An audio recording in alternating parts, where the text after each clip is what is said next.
This video should help make sure that you're setting up your Twisty Spydog collar correctly.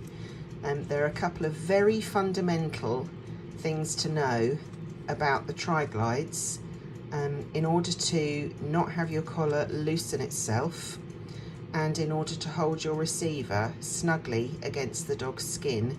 And I'm noticing that a few people aren't reading the instructions very carefully, and some people are throwing them away without looking at them at all, but there is some really important information in there.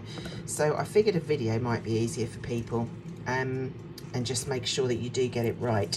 So when you're setting up your collar, this is my dog Reva's, and she's been in the river with it in the last couple of days, so it's pretty grim, but try and ignore that. And sorry about my gloves, I've just put moisturiser on, so I've got slippy hands. Right, so this, by the way, this part here between the elastic and the webbing, this is a really good place to put your ID tag. I would like you to take everything off the collar completely that's on the webbing, okay? Go right back to the buckle, so all you have is the buckle and your little elastic keeper. And the first thing we're going to put on is one tri-glide. So the webbing goes, we're going to imagine that this is the top side of the webbing, okay, the upper part. So you've got the buckle the right way up. Okay, so we'll move the webbing along, and we're going to go up underneath the tri-glide and back down again.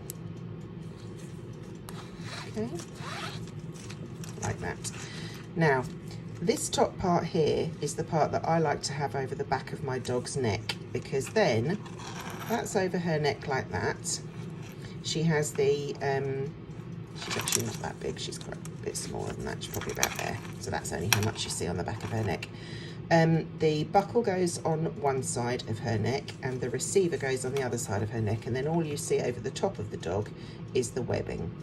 Okay, you might prefer to have your receiver right up close here to your elastic, in which case when it's on the dog it might look more like that. So you have the buckle, imagine that's on the dog, so that you have your receiver here, this part over the top of the dog, and the buckle tucked up under the chin. It's totally up to you. The collar's flexible and can be used however you want to use it, as long as you're noting these things, these important things about the tri-glide. So this is something to note. I've had people before who have kept on chopping off the end of their webbing and reburning it, and chopping it off and reburning it until they've literally lost 6 inches off their collar, and then they say now it doesn't fit. Okay, there's a knack to this, so I'll show you what the knack is. Instead of putting that through and then just pulling, because what will happen there is you can potentially chew up this piece of the webbing here and end up having to cut it, especially with the heavier black webbing, that can happen. So it doesn't even matter if it is chewed up, it will still go through if you use this trick, okay? Push that pointed corner through, and then hold your receiver down on the table and pull that webbing up so that you can push this corner into the slot. Okay, now I sometimes use a pencil because I've got arthritis. I'm going to just grab a pencil to show you. That's a broken pencil, so not that one. Here we go. I use a pencil because my knuckles are quite painful. Whoops. Okay, maybe not that pencil. Let's try a better pencil, and failing that it'll be a skewer. Actually, a skewer is what I normally use. I don't know why I'm trying with a pencil. I do use a skewer. Okay, so just poke that webbing into the slot before you start pulling. Once the whole width of the webbing here is ruched up into that slot, ruched sideways, so that the whole lot of it, the whole width, is inside that slot, can you see?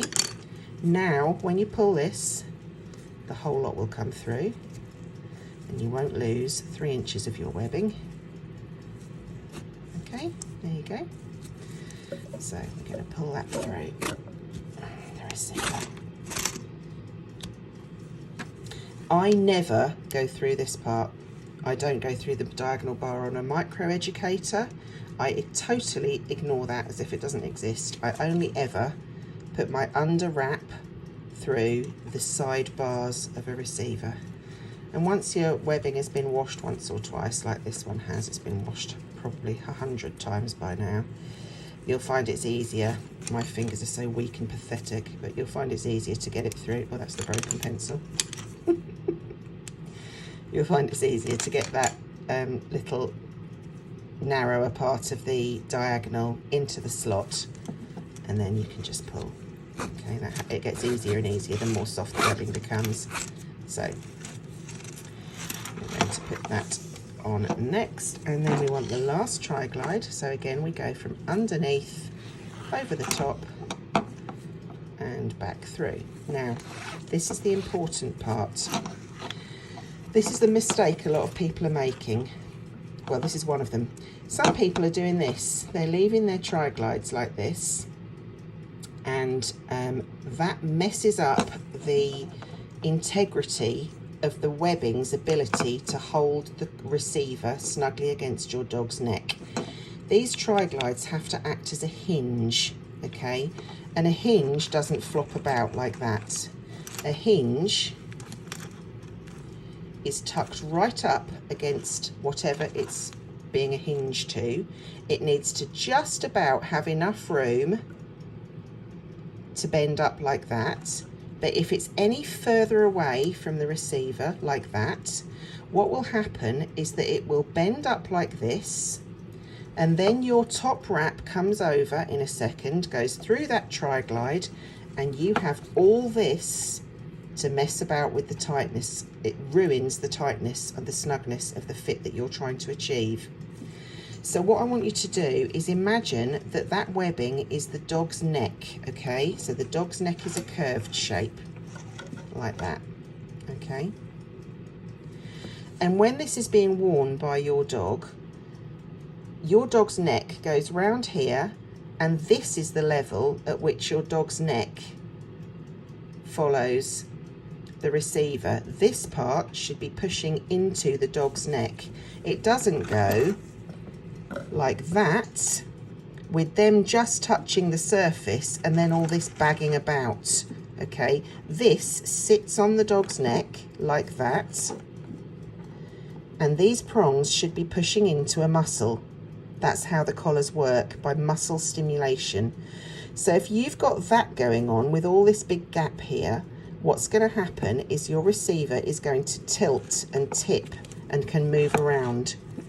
So you must have these tri-glides snugly, and this is what it says in the instructions, snugly so they are touching the receiver, but so that you can just about create a 90-degree bend with no loose bend in the webbing here, okay?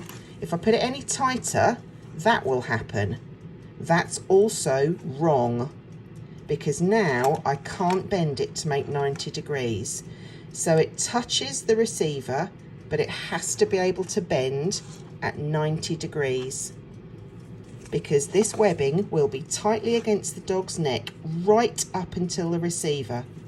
And then it makes a 90-degree bend so that it follows the path here, and then a 90-degree bend before it goes up and over, okay? And the same on this side. This is too far away. See? Too far away. Move it so it's touching the receiver, and so you can just about bend it, okay? Touching the receiver. Now, at that point, what you need to do is take it to your dog, put the webbing through the buckle, so we're going to come up and underneath, closest to the gold prongs, up and underneath, back through the buckle,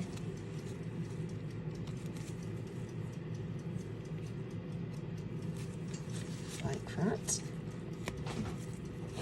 Okay, don't do anything else, nothing else. Don't put this webbing through anywhere else. Take it to your dog, put it on your dog, okay? And what I want you to do is pull this until it's tight, on your dog. And by tight, what I mean is that this elastic has just about done that. You see that microscopic movement? If you're going to have it like that on your dog, you're going to hurt your dog. The elastic is specially made, and it is supposed to take up a little bit of tension, but not strain. Because if it's straining, you're strangling the dog, and you may as well not have a bungee collar on. Okay, the idea is it just takes up tension. You should be able to slide your hand right underneath, but if you try and slide them underneath the prongs, you should struggle. And if you can move the receiver round the dog's neck in that direction with only one hand, it is not tight enough. If you need two hands to physically pull it round the dog's neck, and if it kind of gets a bit stuck in their coat and stuck on their skin and it takes their skin with it, then it's tight enough. Okay, so at that point, unclip the buckle off the dog, and now, without moving these tri-glides at all, don't let them move. Carefully feed this back. And what we're looking to do now is cover the receiver without distorting the tri-glides or the path of that bottom layer at all. So no pulling it tight like this, because look what happens. That one looks completely different from that one because I've just pulled it so tightly. Okay, don't pull. We are imagining it's on the dog. You just place it carefully over, and you should be able to get a pencil in that gap. Okay, keep a pencil in that gap if that's what you have to do to remind you, do not pull it tight. You must not distort those tri-glides. It's really important. This collar works amazingly if you set it up properly. If you have this too tight, your tri-glides will move up like that, and now look what's happened there. Totally distorted, and that bottom layer will eventually do this, and then your collar will lose contact because you've messed about with the tightness. Okay, so I'm going to put that tri-glide back where it was, and because it's distorted, I'm actually going to take this back out, and I'm going to get that tri-glide right again before I put that top layer on. Okay, my tri-glides are both in the perfect position, flat on the flat set. If you imagine there's a straight line that leads from the buckle to the collar along the bottom of the receiver where the prongs join, not up here, not down here, with the bottom of the receiver. Okay, a straight line. So very gently, just lay your top layer on, and as soon as it makes contact with that layer, stop pulling with the bottom layer, stop pulling, and then just feed it through. Okay, don't keep pulling it. As soon as it's, whoa, stop there. Okay, and then we're going to tuck it under there.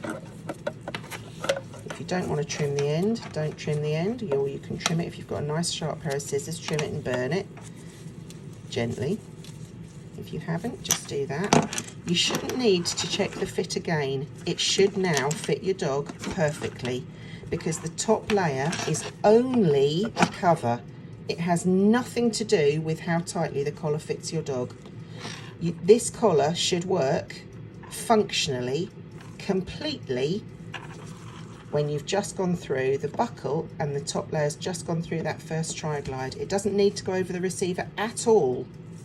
If you cut it off there, it would still function and hold the collar tightly because it's the bottom layer that does all the work. And those tri-glides have to be in the right position with no bend here to do it. Okay? So I hope that answers a few questions and helps. There we go. Any questions, give me a shout. Probably the best thing is via Messenger on the Twisty Spydog page. See you later.